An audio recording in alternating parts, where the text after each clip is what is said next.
All right. Welcome back, everyone, to another Lure Lab episode here on the Serious Angler Network. I'm your host, the Captain Andrew Full, and today we have a really fun episode.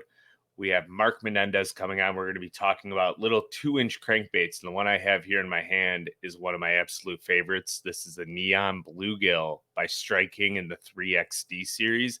We're going to dive into the main differences between the Series 3 and 3XD. But before we get started, I hope you checked out last week's episode where we had Hunter Shryock on and we broke down all the key variances in frog fishing. It was a really awesome show.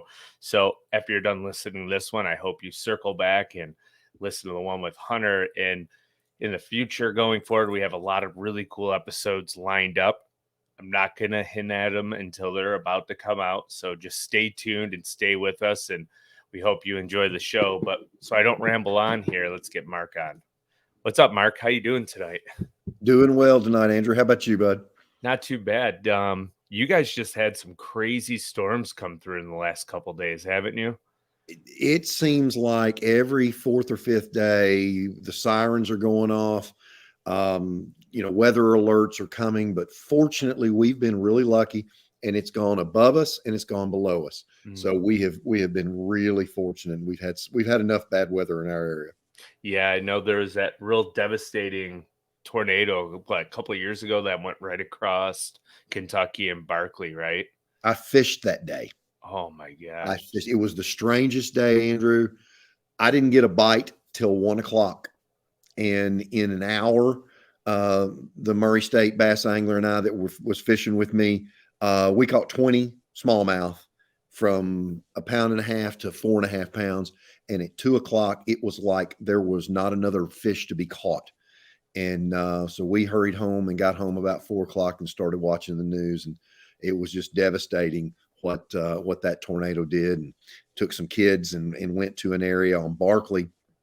Some of my kids and some other kids that helped, and we did a cleanup right there where I-24 crosses the back of Erie Creek on Barkley. We cleaned up between the causeways, and by a rough estimate, Andrew, we picked up 10,000 linear feet of 2x4s, which were rafters in people's houses. Houses exploded. And we would pull those 2x4s out of the mud, and they would be up to 4 feet deep. It was just you talk about serious, like your serious network. It was serious business, and we helped a lot of people. And I drove across that and saw how clean and pretty it was without all of that shrapnel laying there the other day. And I thought, wow, we actually made a difference for 2 days of work with 8 kids. It's awesome. That's fantastic. And I mean, unfortunately, in the world we live in, right, it seems like a disaster needs to take place for like people to come together, and it stinks. But the one thing I am very proud with like the bass fishing community is it seems like you got guys like Carl, right, that are doing river cleanups before every event or after every event. And that's really starting to resonate with a lot of people. And I've been seeing more people do it, which is awesome. And it seems like bass fishing is a great place for almost stewardship for people to take a lead and show people what they should really be doing. But before we really dive into crankbait fishing, I just want to know your take on how Kentucky Lake is fishing, because it seems like it's starting to rebound finally a little bit. Well, I tell you what, I've been the bearer of bad news for so long, working with Yamaha Right Waters on the carp issues. I'm thrilled to tell you we've got some good things going on here. We've got a couple of great year classes of fish. It's taking a 4.25 pound average to win the tournaments here now. Oh, that's 21, fantastic. 22, 23. I filmed one of my TV shows the other day, and there was a high school tournament going on, 60 boat tournament. There was a 9-pound largemouth caught. Took 20 pounds to win that tournament without that 9-pound largemouth. There was a Murray State bass anglers tournament that day, 24, 23, 22, 21 to win the top 4 places. Every one of those bass, Andrew, that funny looking fish on the back of your wall back there. Oh, man. Big smallmouth. That's incredible. I'm pleased to report that the smallmouth population is on the increase. I'm catching smallmouth in places I've never caught them before. We have a ton of 15 to 18-inch fish in the lake right now, and just a really strong group of 4.5-pound fish. So it's looking good. As far as the minnow eating fish in our lake, crappie, bass, white bass, and rockfish, I have had a couple of days this winter where the white bass fishing would get interrupted. I mean, 2.25-pound white bass and get interrupted by an 8 or 10-pound rockfish. I haven't seen that in forever. And I'm seeing bait in every bay that I go in now, where such a long time you would search all day and find one school of bait or no schools of bait. So it is really positive here. Awesome. Let's keep it a secret for a little bit longer so I can come down there and catch the bass, because that's like a dream bucket list lake for me. Not during tornado season, but it is a dream bucket list. Like ever since I was, I don't know, in high school in 2006, 2007, when you guys came to Buffalo and Kentucky Lake was like really going off. I was like, man, I want to go crank my arms off and catch 100 largemouth a day. And now it seems like you're catching smallies doing the same thing, right? On like the Well, series 3 crankbait in a way. fishing has changed. Our largemouth are not going out there deep like they once did. The carp have taken all of those shell beds and all of those current breaks because they're filter feeders. Right. And they've taken all the prime habitat out there. So our largemouth have been relegated to being pushed away to secondary cover, whether that cover is a stump on a flat, it's a boat dock on the main lake, a creek coming in the back of a big major cove. They've gone to secondary cover. But the smallmouth just don't care. They see the carp coming, they get around, they just swim off, go out and find something to eat somewhere else.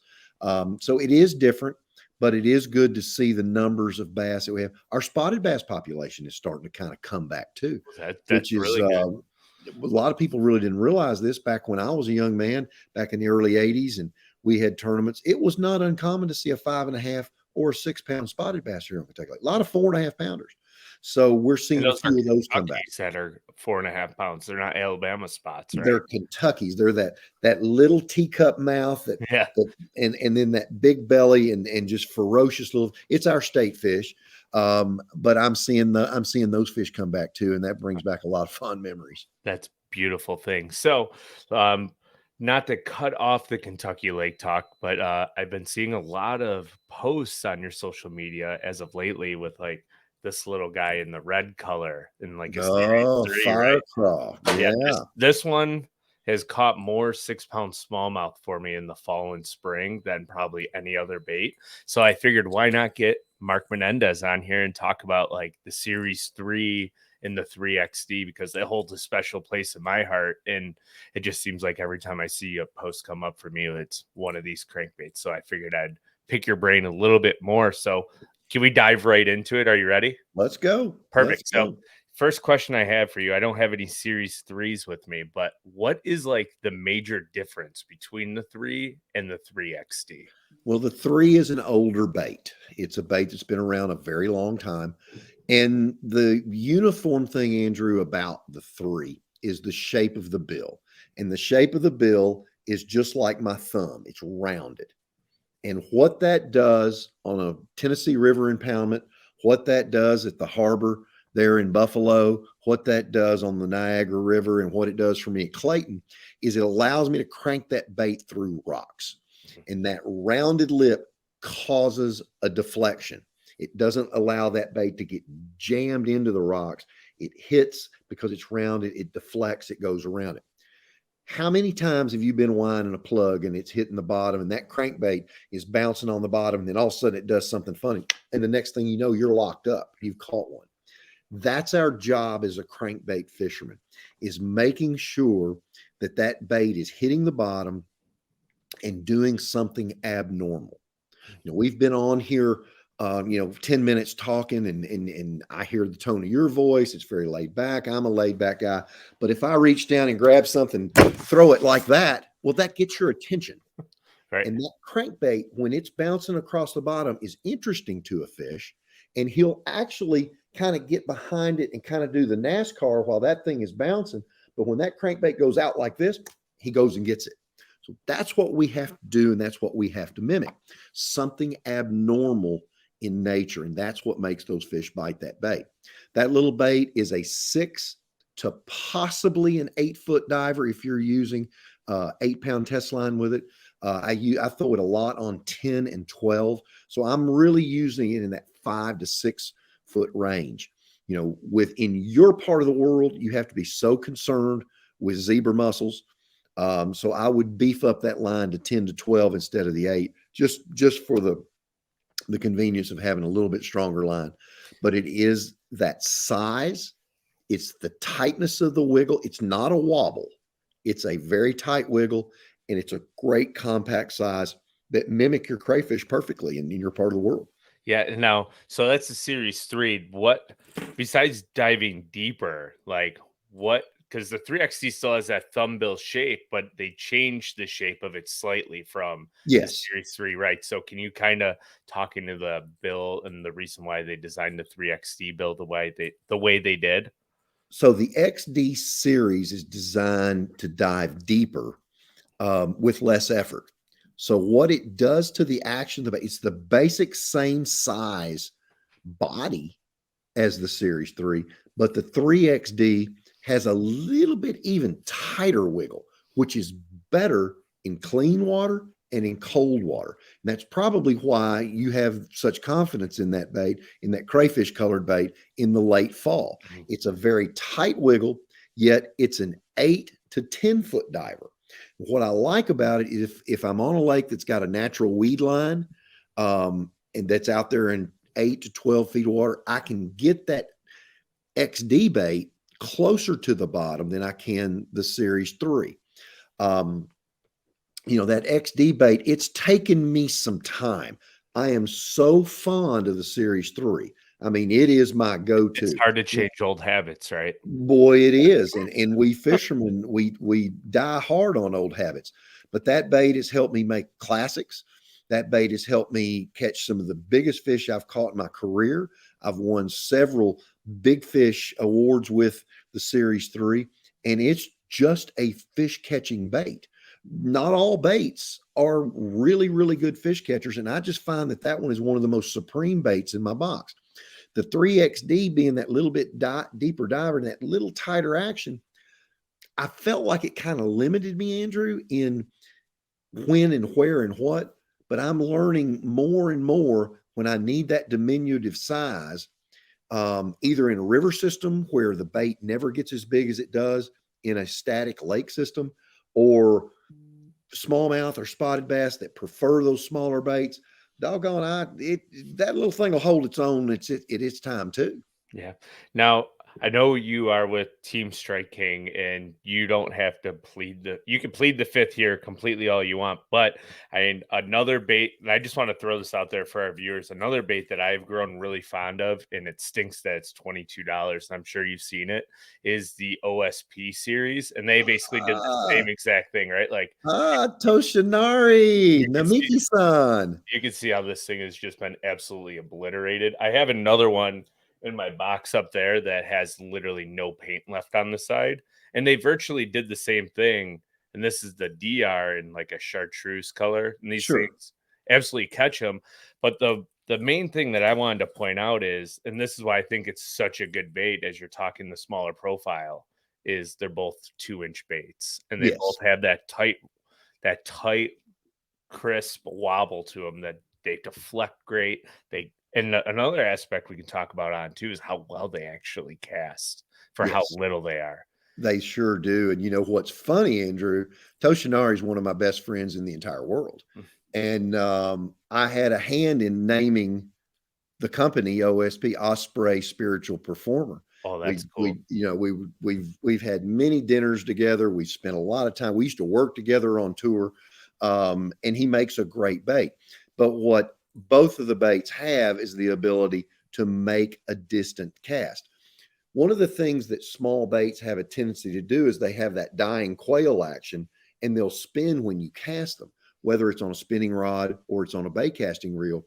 These baits that we're talking about, these 2-inch baits, the 3XD, the X, and the 3, They like they're snap, bullets. shoot. They're Yep. bullets. They cut the wind, they don't spin, and you get that extra distance. One thing with a crankbait, the longer the cast, the deeper you will get that bait. One of the things I would like to mention about bait control in cranking is what I found in my experience is each time I go down a line size, if I go from 12 to 10, 10 to 12, 10 to 8, or whatever, I'm adding a full depth of range to that bait of up to a foot per line class. So from 12 to 10, if at 12 it's diving 6 feet, at 10 it should dive 7, and on 8 it should dive 8.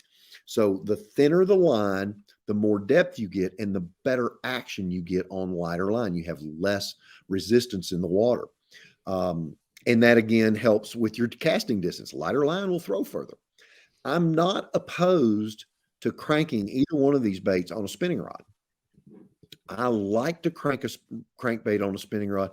I can't give you a scientific answer, Andrew, but there's something about the way that spinning rod, when you're cranking that spinning rod and that line pulls through the guides to the spinning reel under the reel, I think you get more of a true direct pull with that bait, and the bait dives deeper.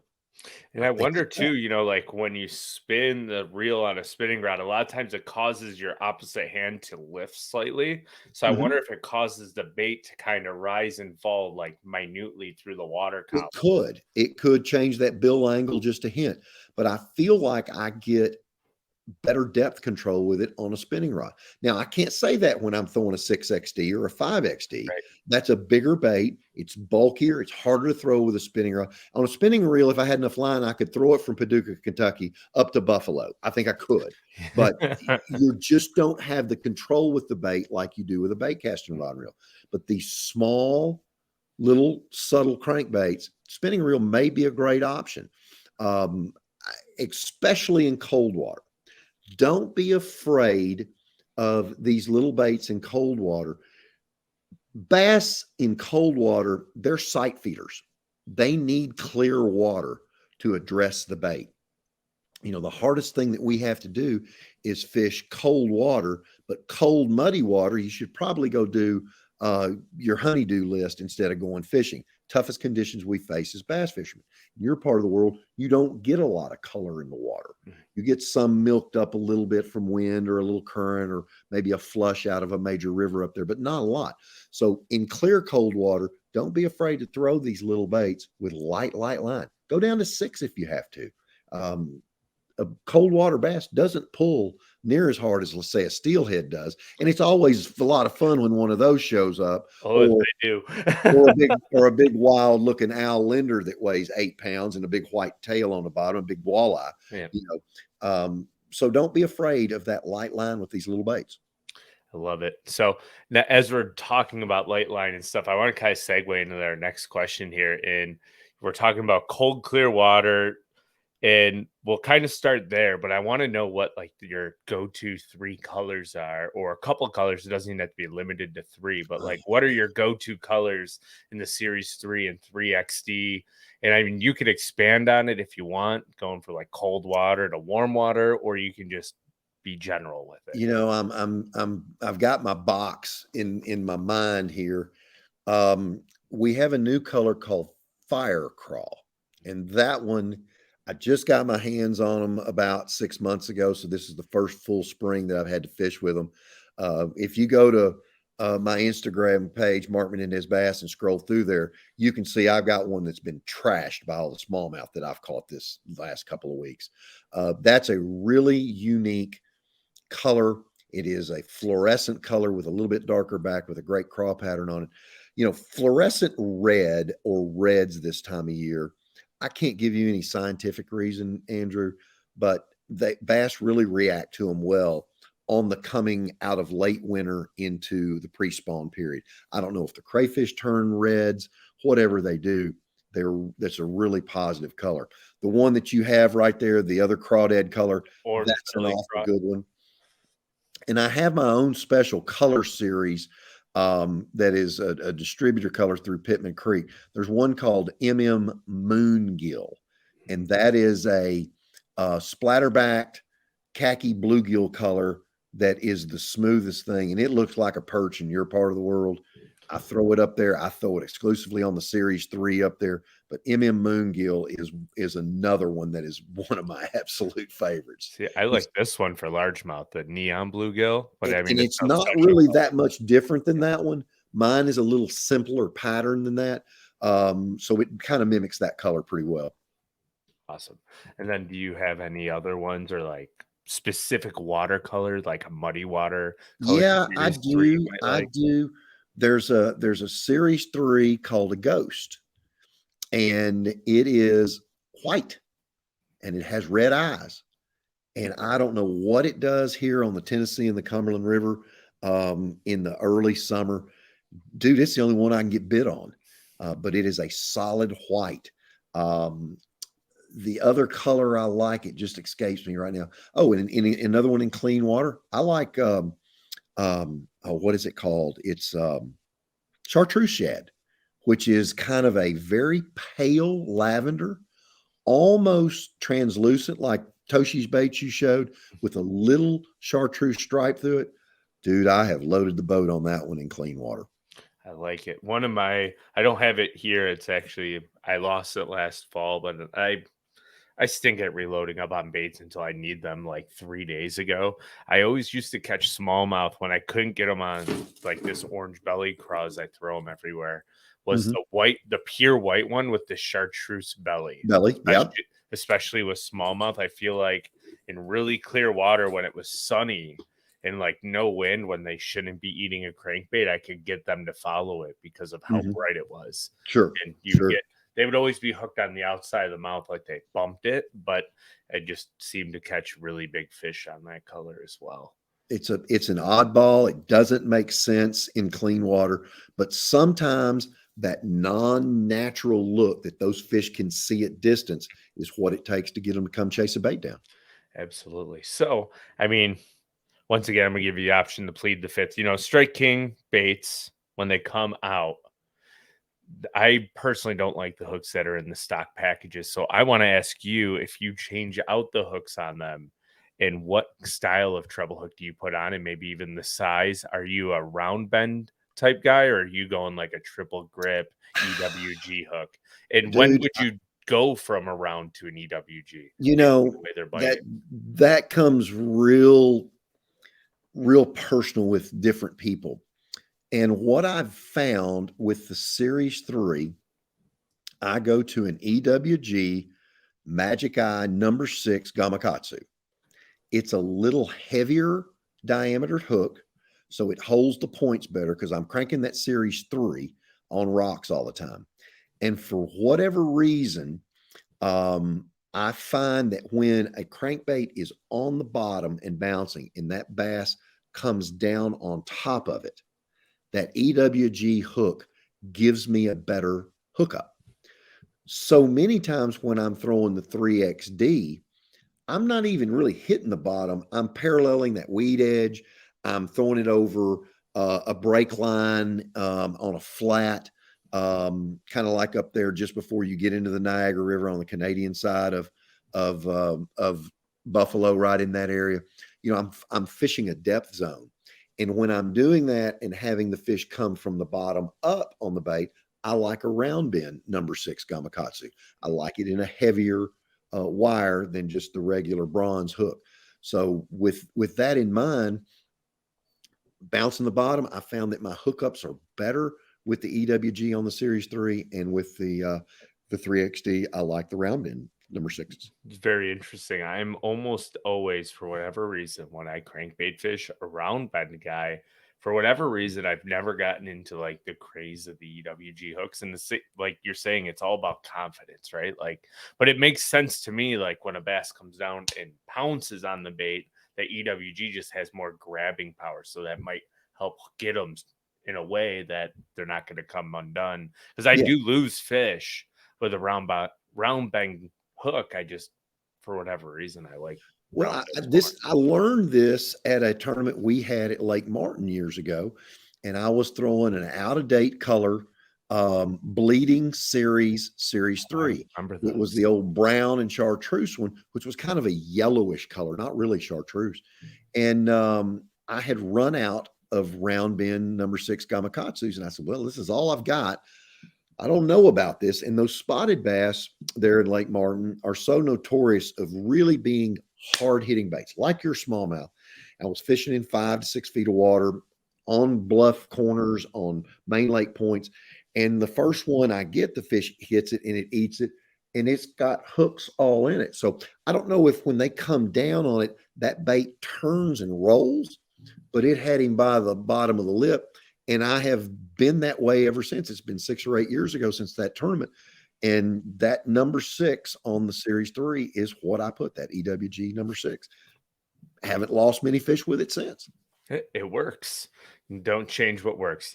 Old habits die hard, right? So no, I may be dumb, but I'm not stupid. That's the way I'm going to answer that. Yeah, I like it. All right, so the second to last question I do have for you is, you kind of touched on the line 8, 10, 12-pound test, but I really want to dive into like your crankbait setup for it. So like your rod, and then maybe even just touch on the reel and the gear ratio. And personally, I use a 6.3 and a 7.1 for cranking, depending on the mood for bass. So I'm really curious to hear your opinion.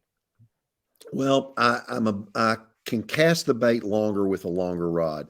So I throw a lot of 7-foot rods. I use the David Fritz cranking rod. Excuse me here. I got no worries at all. Call me. I use the 7-foot David Fritz cranking rod for a reason, Andrew. As we become better anglers, we get really in tune to what that bait's doing. So with a graphite rod, that crankbait is wiggling. That fish comes up and just kind of darts at it. First thing we do is set the hook. We don't allow that fish to get it.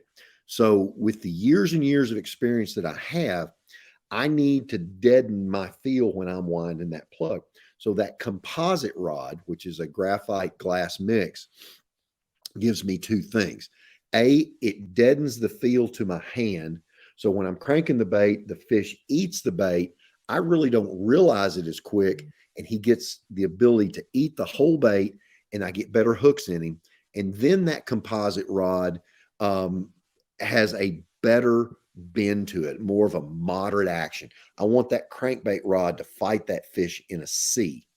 Now, rods and reels are expensive. So if you don't want to go out and buy a new Lew's perfect cranking rod, then I want you to choose the lightest action graphite rod that you have, which will have more of that moderate bend to it, and it will allow you to get that fish a little bit better. But for me, that composite or fiberglass rod has always been a better situation for me to crank. Because you got to think, in your world, those smallmouth are coming from distance. They're coming at that bait at Mach 1.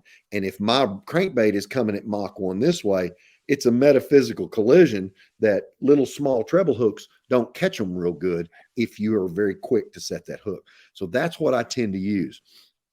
As far as the reel, I want a reel it just depends on water temperature. The colder the water temperature, the slower the gear ratio that I want. It's hard to find any reels anymore that are less than a 6/8 to 1. But I have found a little reel that is a custom light from Lew's. It has a relatively small spool, so it only actually moves about 28 inches per handle revolution. And one of the things you can do to slow that gear ratio down in cold water is don't fill your reel spool all the way to the top in cold water. Keep it about 1/4 of an inch. So you really have to work to make it fast. But when you slow that down, you're not pulling that bait near as fast to you. So in cold water, I never fill that reel spool up. In warmer water, I'm not afraid to go to a 7 to 1, or hey, even one of the new ultra fast reels that we have at 9.5 to 1. Smallmouth loves speed, and you just have to be careful. You can over crank your crankbait that way. It shoots up and does all kinds of crazy things. But the hyperspeed reel, don't be afraid to use that either when water temperatures are warm. But it is important to make sure you get that bait to its maximum depth. I like it. So, first of all, Mark, I want to say thank you so much for coming on and breaking down the Series 3 and 3XD crankbaits. But I do have one last question for you that's customized by Do It Molds. You know, you can basically craft and create. And I think they even brought out their own crankbait baits that you can buy like an airbrush for and paint up now. But the Do It Molds juice of the show is if there is one modification that you would tell someone to get more bites with a 2-inch crankbait, what would it be? Well, it's kind of a silly thing, and I wish I had a crankbait here to show you. It involves a Sharpie. It involves a Sharpie. And, some crankbaits come with a little dot on the side of them, and that is to represent a false eye of a shad. Threadfin shad have a little false eye, and that is their escape mechanism because it's on the back part of the little fish, and that's what the bass focuses on. And I'll try to do this with my phone. So when you see my phone here, you see just this big brown blob. And when I make an adjustment with it and I turn my light on, now you see the light, you don't see the blob. So the false eye, what I do with it, Andrew, if you'll pick up a crankbait there and hold it up there, the false eye, pick up that brown Yeah. one there. I would take the false eye and I would put a spot on it, paint it black with a black Sharpie about the size of the head of the dime, directly above the hook hanger to the center of the bait.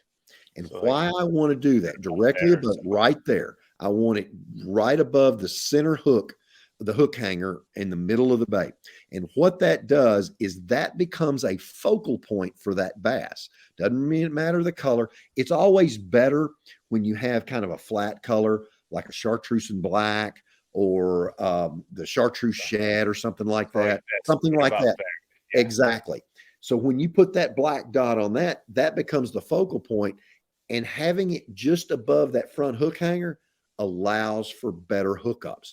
That fish is going to focus on that black dot, come and get that black dot, and then you've got that main hook right there, and he's going to get hooked better.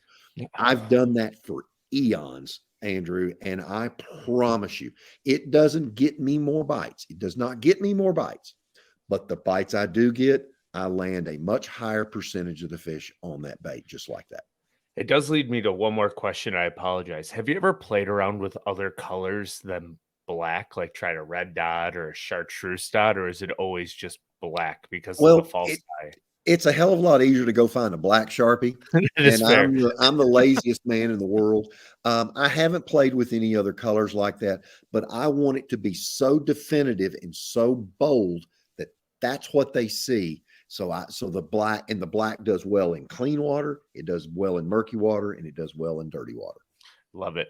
Well, thank you, Mark, for taking the time to come on with us and break down the differences. Like I said, I have a soft spot in my heart for that crankbait. I have I have a ton of memories of throwing that 3XD and catching giant smallmouth like that one. Now, if you have a second, I want to tell you the story about this fish because I Sure. posted about it. I just got that replica in, and it was caught on a chandelier, an Alabama rig on a Okay. small little lake here. And I'm not going to name it on the podcast because it's kind of a hidden gem.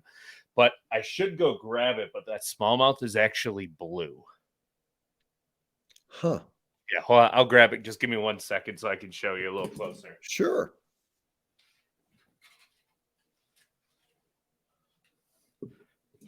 So I don't know why, but if you look at it closely in the I hues, you can see like the I blue see in it. that.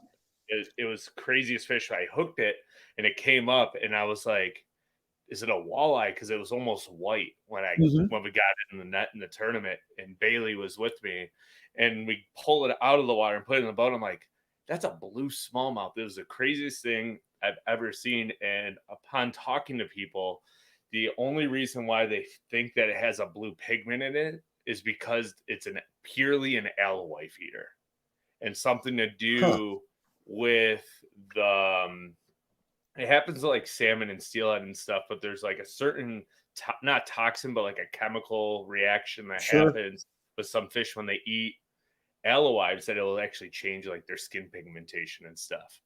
Well, that's cool. You crazy. know, we do have a species of black bass in Florida called the Swanee bass, and their bellies many times are the color that you have our names highlighted in Lure Lab and Serious Angler Network on there. There will be that very, very popping blue color and then have the bass stripes on it. But that only happens on that Swanee bass that's indigenous to Florida. But I've never seen one like that. That is really cool. I'll do some more research on that. It was wild. I'll send you when we're done here. I'll send you the picture of like the two big brown smallmouth with that, and then like a 6.5 pound largemouth with it, and the blue one just like sticks Oh, I'm out like the certain. color of your shirt. It's wild. That's neat. I'd love to see that. And I'd it'll love to see that. and to put it in perspective, that was a small little inland lake, and it was a 21-inch fish that weighed 5 pounds. Oh, geez. Yeah, we had 3 of them in our bag like that. It was a And fun day. there's no gobies in that lake. No gobies whatsoever. They're all Interesting. pelagic, chasing alewives. Well, that alewife must really be a really full of nutrition for those Yeah. fish. Then, Yeah, how cool. it is a really cool lake. So I guess we'll end it on that, Mark. So thank you for taking the time. And I'm sorry that now I'm gonna make your brain work on a blue smallmouth. But That's all right. I'm a fishing fan. I live it. I breathe it. It's what makes me tick yeah, to see an oddity like that. It really interests me, yeah, and that's so cool. I could see the highlight in that. So yeah, I'll go do a little research on that and see what I can learn. so cool. So thank you for your time again. And I'm sure we'll chat soon, and maybe we'll get you on for a different technique that's not crankbaiting, make you think Well, a little bit more. well, I appreciate you, Andrew, for having me, and thank you. I enjoyed it, and I look forward to talking to you another time on another topic. All right, Mark, we'll talk soon. All right. Good night. Uh, Good night. All right, everyone. Well, thanks for tuning in. I hope you enjoyed this episode here with Mark Menendez. I'm sorry and I apologize for the rant on the blue smallmouth. It's still like the craziest thing that has ever happened to me. Bass fishing or steelhead fishing, whatever fishing I'm doing, I've never seen anything like it. It was crazy. But if you're on MP3, please leave us a review down below. Spotify, Apple, whatever your favorite podcast platform is. If there's a review button, please hit it. Leave us an awesome review so we can be seen more bass heads alike. If you're on YouTube, maybe drop a comment on what your favorite little 2-inch crankbait is. I love to see those. Your rod, reel, and line setup, great. Maybe even where you're throwing it at in the country. That'd be a really fun topic piece. And then also, as always, please hit that subscribe button. And I will throw a little nugget at you guys. I do believe next week episode is going to be on Demiki rigging. So we'll leave you on that segue and we will see you then.